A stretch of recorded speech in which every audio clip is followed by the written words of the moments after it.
ओम नमः शिवाय। स्वागत है दोस्तों आप सभी का आपके चैनल जी जायसवाल यूट्यूब स्टोरी में। दोस्तों आज हम सुनेंगे फाल्गुन मास महात्म्य कथा अध्याय 7 के बारे में। आज की कथा इस प्रकार है।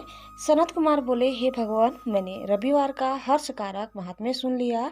अब आप श्रावण मास में सोमवार का महात्म्य मुझे बताइए। ईश्वर बोले, हे सनत कुमार, सूर्य मेरा नेत्र है, उसका महात्म्य इतना श्रेष्ठ है, तो फिर उमा सहित मेरे नाम वाले उस सोमवार का कहना ही क्या। उसका जो महात्म्य मेरे लिए वर्णन के योग्य है उसे मैं आपसे कहता हूँ। सोम चंद्रमा का नाम है और यह ब्राह्मणों का राजा है। यज्ञों का साधन भी सोम है। उस सोम के नाम के कारणों को आप सावधान होकर मुझसे कहिए, क्योंकि यह वार मेरा ही स्वरूप है, अतः इसे सोम कहा गया है। इसीलिए यह समस्त राज्य का प्रदाता तथा श्रेष्ठ है। व्रत करने वाले को यह संपूर्ण राज्य का फल देने वाला है। हे विप्र, उसकी विधि सुनिए, मैं आपको विस्तार पूर्वक बता रहा हूँ।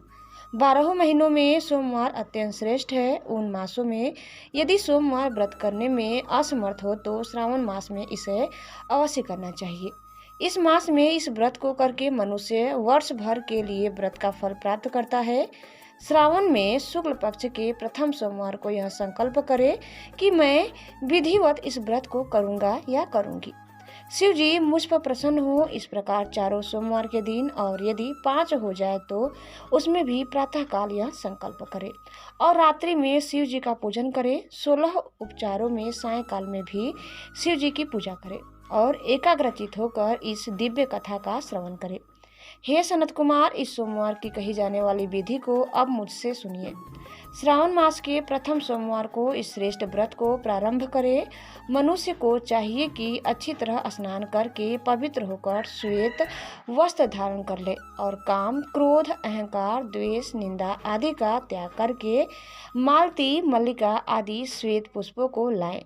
इनके अतिरिक्त अन्य विविध पुष्पों से तथा अभीष्ट पूजनों उपचार के द्वारा त्रयंबकम इस मूल मंत्र से शिव जी की पूजा करें।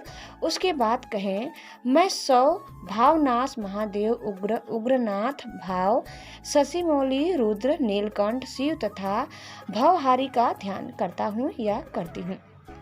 इस प्रकार अपने विभव के अनुसार मनोहर उपचारों से देवी शिव का विधिवत पूजन करे। जो इस व्रत को करता है उसके पुण्य फल को सुनिए। जो लोग सोमवार के दिन पार्वती सहित शिव जी की पूजा करते हैं वे पुनरावृत्ति से रहित अक्षय लोक प्राप्त करते हैं। हे सनत कुमार, इस मास में नक्त व्रत से जो पुण्य प्राप्त होता है उसे मैं संक्षेप में कहता हूँ।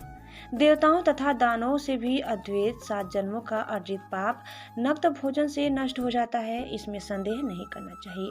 अथवा इस अत्युत्तम व्रत को उपवास पूर्वक करे। इसे करने से पुत्र की इच्छा रखने वाला मनुष्य पुत्र प्राप्त करता है और धन चाहने वाला धन प्राप्त करता है। वह जिस जिस अभिष्ट की कामना करता है उसे पा जाता है। इस लोक में दीर्घकालिक वांछित सुखोपयोग को भोगकर अंत में श्रेष्ठ विमान पर आरूढ़ होकर वह रुद्र लोक में प्रतिष्ठा प्राप्त करता है। चित्त चंचल है, धन चंचल है और जीवन भी चंचल है। ऐसा समझकर प्रयत्न पूर्वक व्रत का उद्यापन करना चाहिए। चांदी के वृषभ पर विराजमान सुवर्ण निवृत्त निर्मित शिव तथा पार्वती जी की प्रतिमा अपने सामर्थ्य के अनुसार बनानी चाहिए। इसमें धन की कृपणता नहीं करनी चाहिए। उसके बाद एक दिव्य तथा शुभ लिंगोभद्र मंडल बनाए तथा उसमें 2 श्वेत वस्त्रों से युक्त एक घट स्थापित करे। घट के ऊपर तांबे अथवा बांस का बना हुआ पात्र रखे। उसके ऊपर उमा सहित शिव को स्थापित करे। उसके बाद श्रुति, स्मृति तथा पुराणों में कहे गए मंत्रों से शिव जी की पूजा करे। पुष्पों का मंडप बनाए तथा उसके ऊपर सुंदर चंदोवा लगाए। उसमें गीतों तथा बाजों की मधुर ध्वनि के साथ रात में जागरण करे। उसके बाद बुद्धिमान मनुष्य अपने गुहा सूत्र में निर्दिष्ट विधान के अनुसार अग्नि स्थापन करे और फिर 100 आदि 11 श्रेष्ठ नामों से पलाश की समिधाओं से 108 आहुति प्रदान करे। यह व्रीहि, तिल आदि की आहुति आप्यायस्व इस मंत्र से दे और बिल्व पत्रों की आहुति त्रयंबकम अथवा षडाक्षर मंत्र ओम नमः शिवाय से प्रदान करे।